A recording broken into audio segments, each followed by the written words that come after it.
Bea Alonzo, malas nga ba sa pag-ibig? O sadyang natatapakan lamang ang pride ng kanyang mga nakakarelasyon dahil sa kanyang yaman?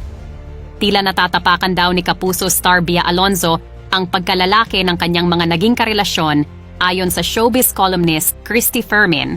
Napag-usapan ng bahagya sa kanyang show ang mga naging karelasyon ni Bea gaya ni Zanjo Marudo at Gerald Anderson. Ang sabi raw ay si Bea ang palaging gumagastos sa mga trips sa abroad. Ayon kay Fermin, dahil nga sa sobrang yaman ni Bea, ay tila parang nagiging sunuran na lang ang lalaki dahil wala nga silang panama kay Bea pagdating sa yaman.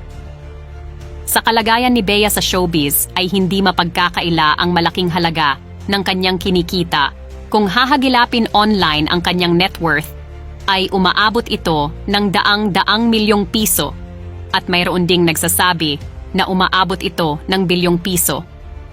Sa lahat ng salaysay, hindi questionable na talagang sobrang yaman ni Bea at may mga nagsasabi na kaya walang tumatagal na relasyon kay Bea ay dahil sa pagiging sobrang independent at yaman nito. May ilang netizens ang napacomment ng kayamanan mo ang magpapaligaya sa'yo hanggang pagtanda mo. At mayroon ding nagsasabi ng kailangan mong mag-anak Bea para may magmamana ng iyong yaman.